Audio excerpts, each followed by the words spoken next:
Ashama akkam jirtu kabajamtoota dhaggeeffattoota maatiiwwan miidiyaa Kiilolee. Guyyaa har'aa odeeffannoo wayitaawaa qabannee jirra. Hanga dhuma qophiitti nu waliin ta'a. Kabajni waggaa fi sirni beekamtii ajajaa giddugala Daalool guyyaa har'aa gaggeeffamaa jira. Sagantaa kana irratti Itaamaajoor Shumii waliigalaa raayyaa ittisa biyyaa Fiild Maarshaal Biraanuu Juulaa dabalatee qondaaltonni olaanoo raayyichaa biroon argamaniiru. Daalool ajajaa giddugaleessaatti ajaja itti aanaa fi deeggarsa tajaajila waraanaa kan Meejor Jeneraal Abduu Kadir Daalool ajaji giddugaleessaa waggoota sadan darban ergama uummataaf mootummaa irraa nutti kenname gahumsa olaanaa raawwatee jira jedhan. Biyyaatti akka itti fufnu gootota lubbuu isaanii kabajamaa aarsaa taasisaniif kabaja olaanaan kabajaa jedhaniiru. Waliigaltee nageenya mootummaan eegalee akka milkaa'uuf ergama nutti kennames gahumsaan raawwachaa jirra jedhaniiru.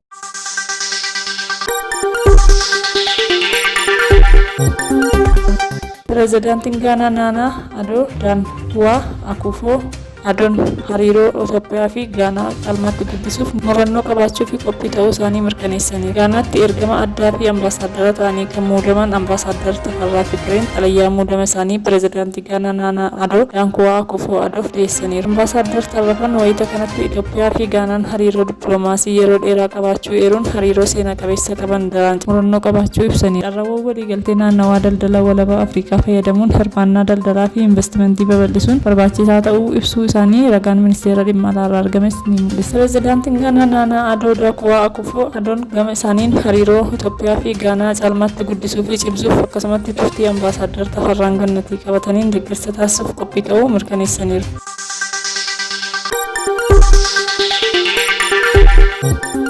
Humnoonni hidhatanii qabsoo gaggeessaa jiran karaa nagaa qabuun taa'amee mari'atamuuf akka deebi'aniif pireezidaantiin mootummaa naannoo Oromiyaa obbo Shimallis Abdiisaa irra deebiin waamicha godhanii jiru. Mootummaan naannichaa irra deebiin waamicha kan dhiyeesses guyyaa kaleessaa manni maree gamaggama hojii gabaasaa dhiyeesse irrattidha. Mootummaa federaalaa fi ABO gidduutti mariin jalqabamee ture addaan citus cufaa akka hin taane mootummaan naannoo Oromiyaa beeksisee jira. Dhaggeeffattoota keenya qophii keenya har'aa asuma irratti goolabna. Turtii gaarii qabaadhaa. Laayik, sheer, sabiskiraayib gochuun nu hordofaa. Galatooma.